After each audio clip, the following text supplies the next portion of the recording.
Alright, we're back. It's Autodesk 3ds Max 2018 YouTube Classroom. This is video number 11, which is quarter 1, week 2, day 2. Today we are going to work with the displacement modifier, cellular maps, and AEC primitives. We're also going to adjust some other fun stuff, like we're actually going to adjust the lighting a little bit. We'll probably do that a little bit later, but for now you should have your treasure chest with probably 3 lights if you set it up like mine. Well, if you did, let's go ahead and delete those lights now because we're not going to need them and we're going to redo them here in a minute. When you delete it, it should go back to a sort of default lighting setup. Alright, so here we are with our cool little treasure chest and we're ready to go. So what we need to do now is we are going to create a height map. Now you can go into Photoshop and create a height map, which is just a grayscale map, which means it's only black, grays, and whites. That's it. I'm going to go to my desktop. I've actually made 2 and I will have those available for you. So this is my first generic little grayscale map, and all I did was try and make the white part in the middle just a little bit brighter and then sort of fade it out on the edge, and that turned out alright. But then I also made this one. Now this one has like a really high spot around here that sort of goes out a bit and has a more of a volcano-ish look to it. At least that's what I was going for. And we'll see how this turns out when we actually get it into the engine, because I just made this one in Photoshop. Now, if you don't want to make one, which I don't blame you, and you don't have any Photoshop skills yet, that's fine. I went ahead and looked online for 5 seconds and found Island Height Map. Now, I'm not saying you should use any of these, but if you felt like it, anything that is like this would be fine. I don't know what sort of copyright there is on those, so we're not going to use them, but you can use this or you can find another one. So, or you can make your own if you're moderately decent in Photoshop. So I'm going to put that to the side and we are going to open back up in 3D Studio Max. Now what I'm going to do now is I'm going to select everything in the scene, which I can also hold Control and press A, and that selects everything. I'll hold right click and then I'm going to let's see, hide selection, and it's all gone because I'm ready. You'll notice I had Shift F on from last time. I'm going to turn that off by holding Shift and pressing F to get back to the standard view.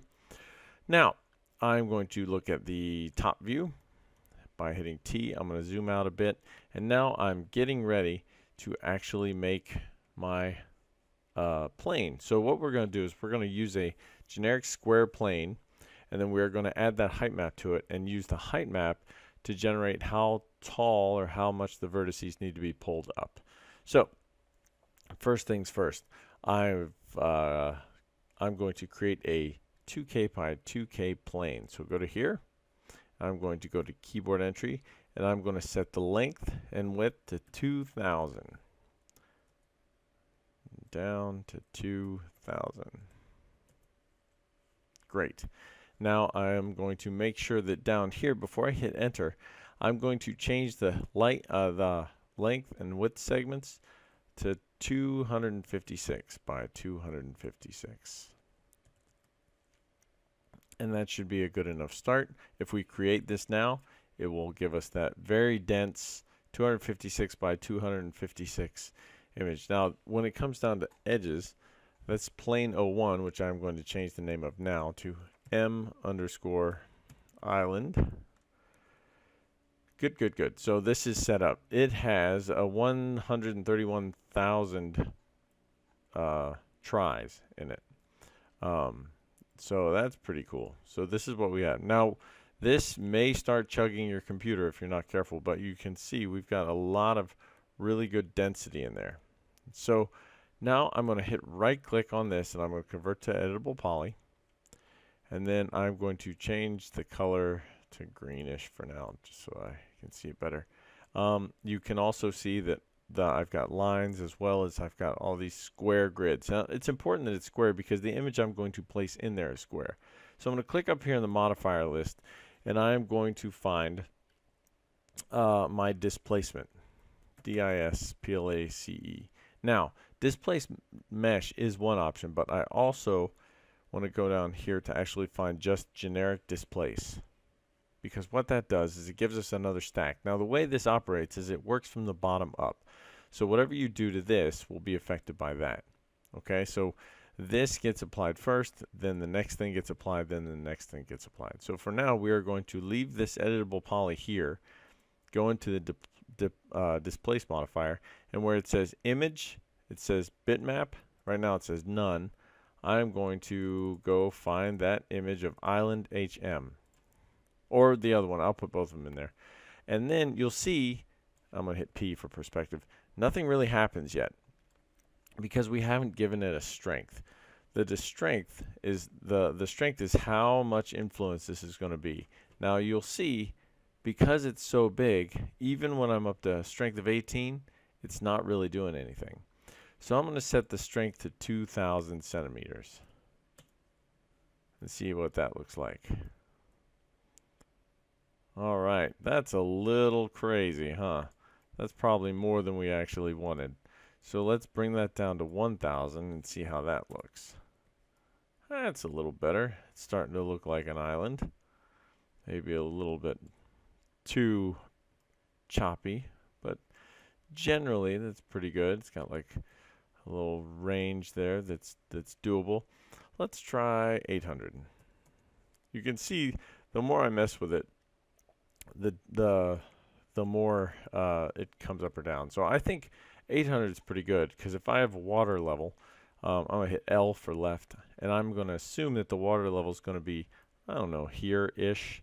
Then I will have enough beach to deal with. And I've got like a nice set in the back there. Now it's really, really jagged, right? If we look at it, it's got really, really jagged edges, and we don't want that jagged. But we need, so we're going to add another modifier on top of that, and that modifier is going to be called a relax modifier. Okay, so the relax modifier hasn't done a whole lot, but it's definitely not as sharp. We can keep pushing this all the way up to 1, or we can just set it to 5 and then do multiple iterations. I'm sorry, 0.5. And then do multiple iterations. And that, you'll find, starts smoothing it out. There we go. So you start to see that starts to look pretty cool. As an island, it looks pretty good.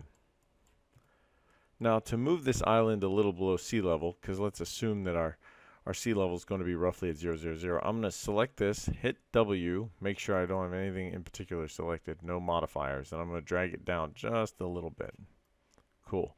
So now we can sort of see where the island will work in the ocean, because I've got the grid on. If you don't have the grid on, hit G so you can sort of get an idea of where your ocean's going to lap up against the island, because you want it to be sort of smooth. And we also want to make sure that the island itself is going to be modified some. So I'm going to go all the way down here. I'm going to hit G to get rid of my grid, and you'll notice it looks white, but it's actually green. It's just there's so many edges that's what we're seeing. I'm going to actually hit F4 to turn that off for now.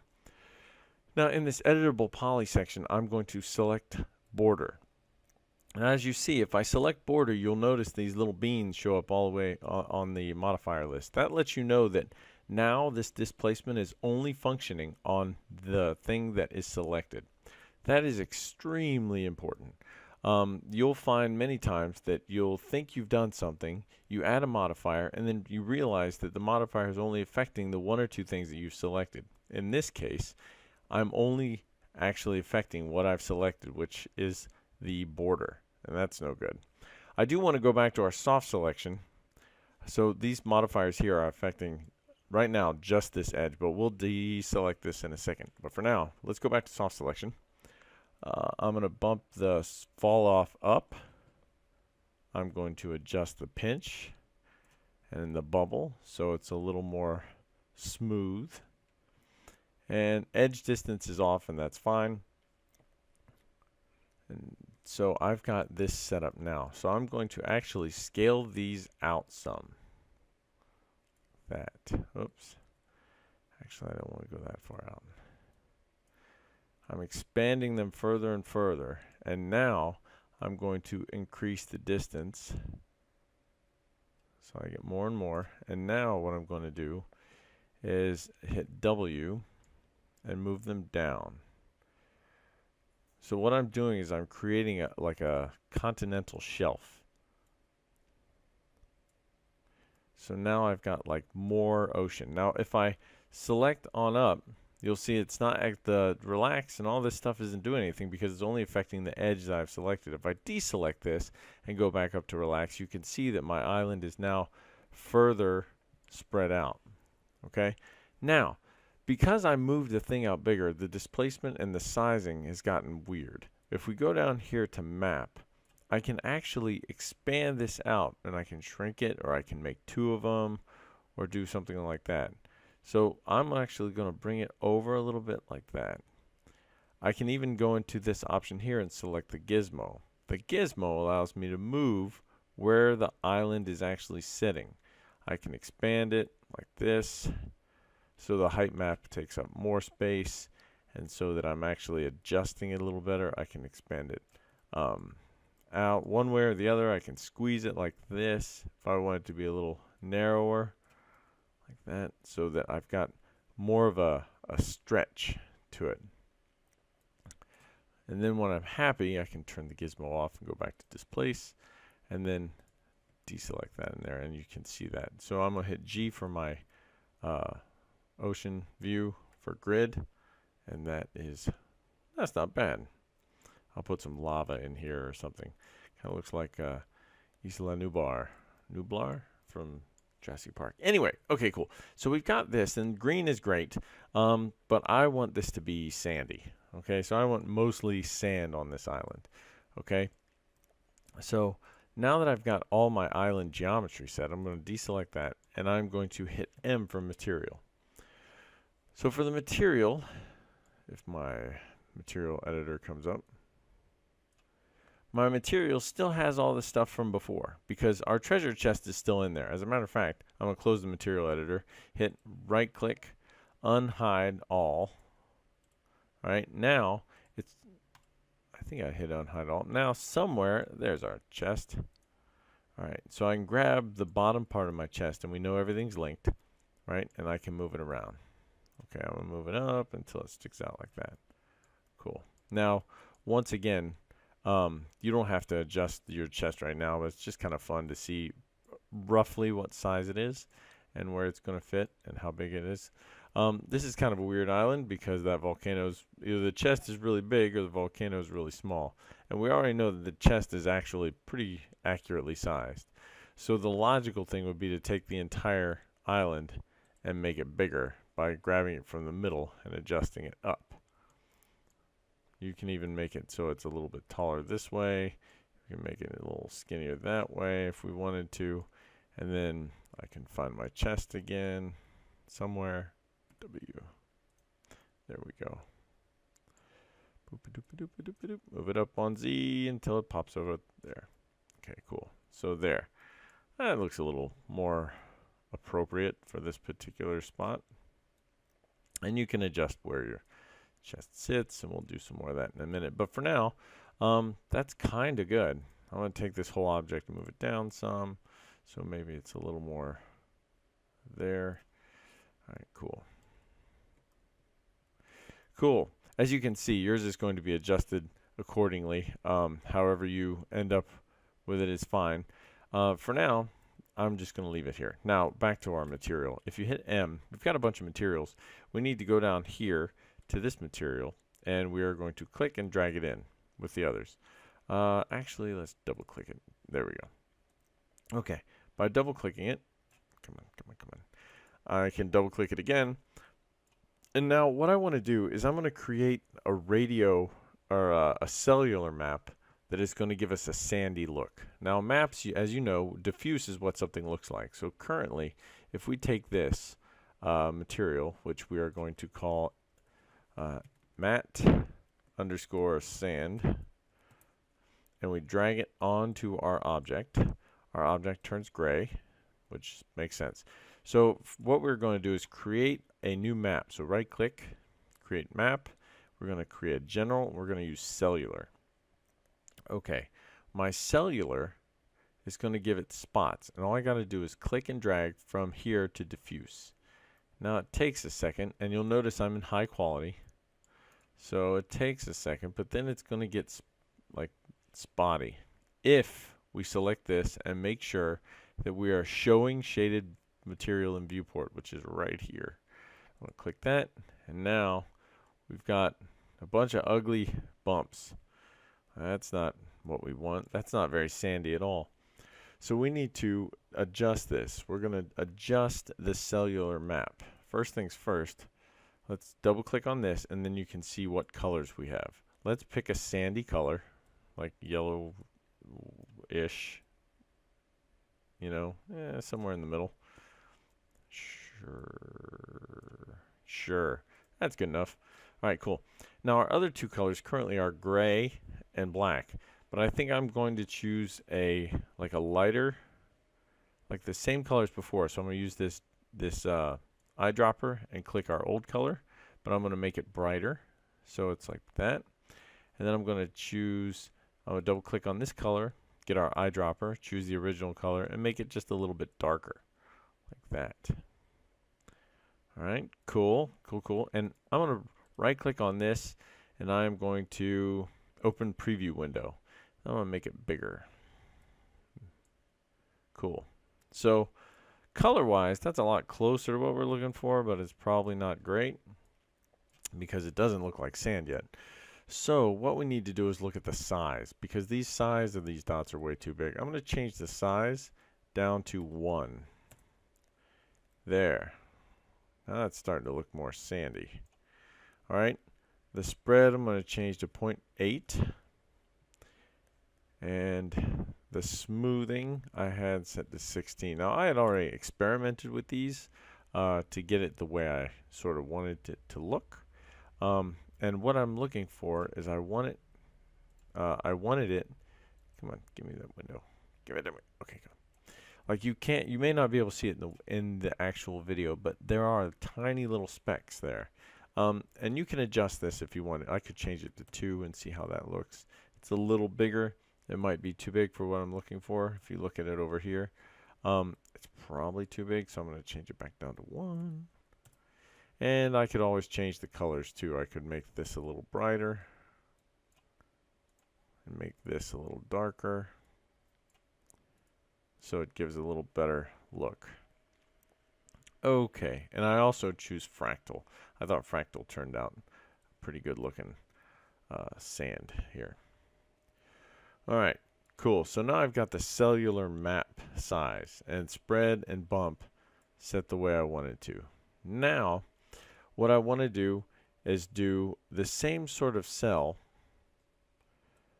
the same sort of project. So go to Maps, General, Cellular, and this time I'm going to use, double click on it, I'm going to change this to black, because what we need to do is we want this sand to sparkle just in a few spots. Because if you look at sand, most of it's dull, but every once in a while you get some little light that shines off. So what we want it to do is we want it to basically not reflect light, and then very occasionally reflect like a really, really bright light.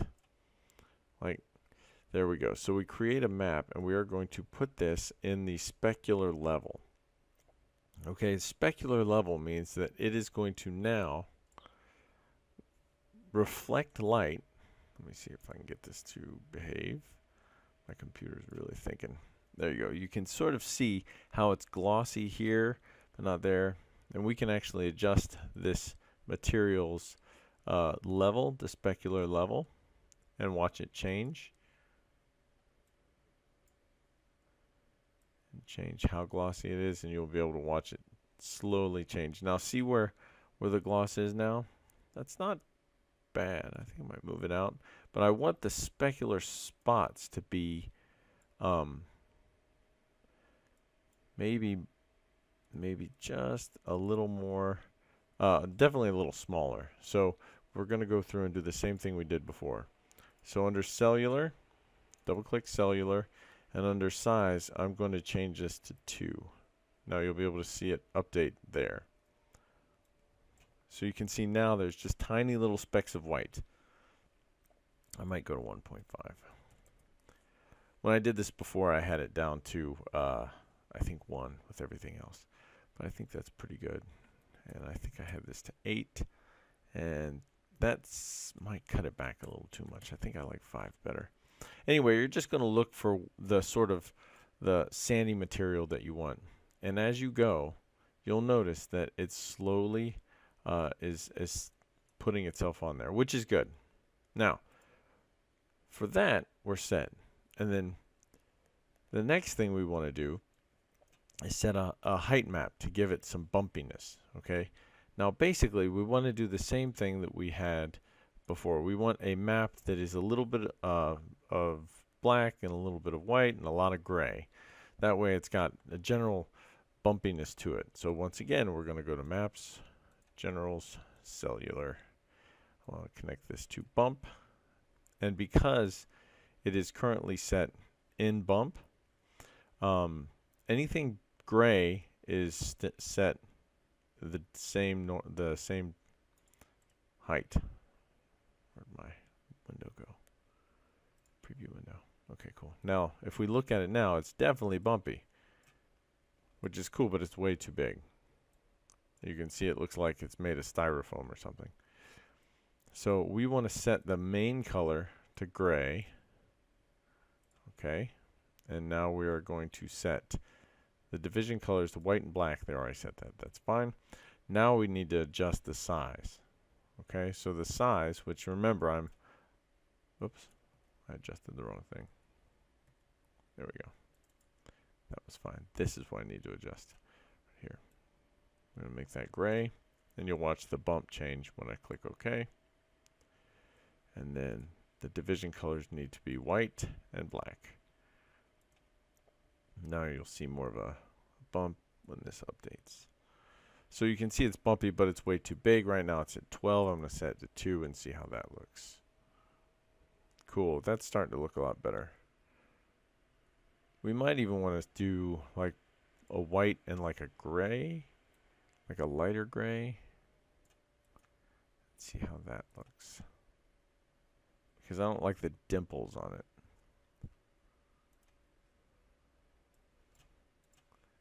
So if we set the generic color to black and then just add spots on it, might be better.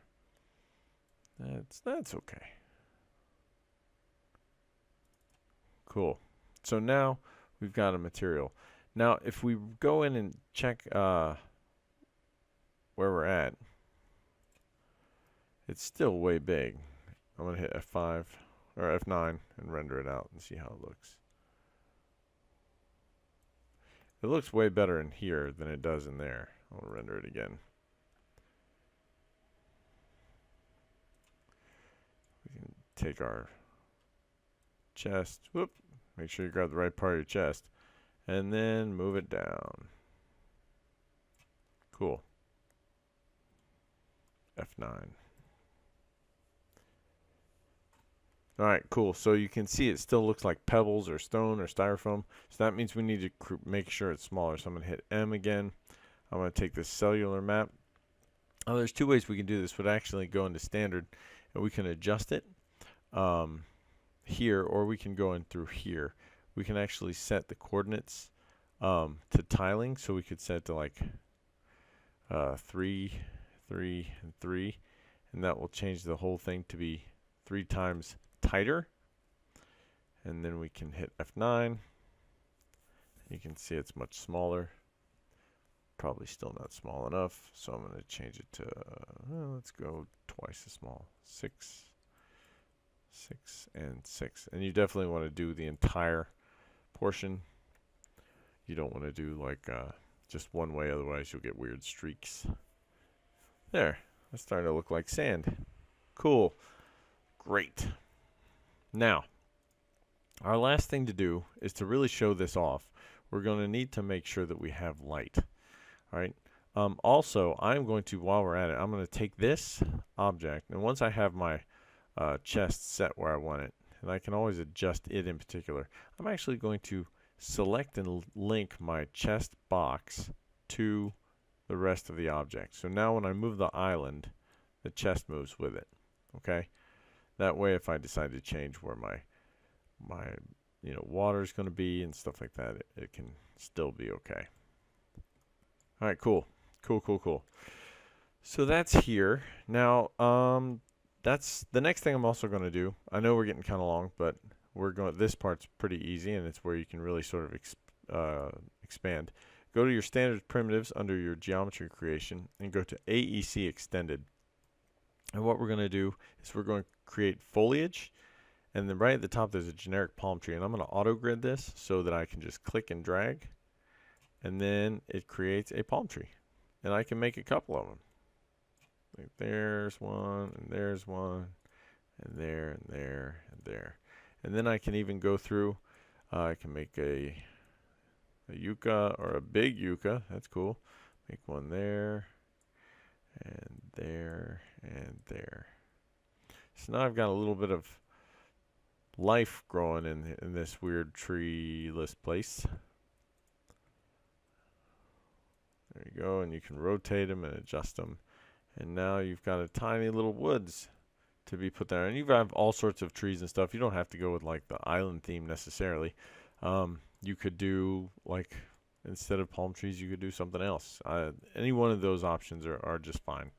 You can put these in the ground, and you can resize them. So you can take one, hit R, and then resize it. You can even just make it squatty.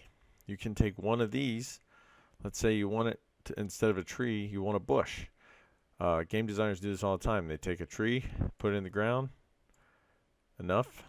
Now it's a bush, kind of. But you see how the process works. Whoa, be careful you don't adjust things improperly.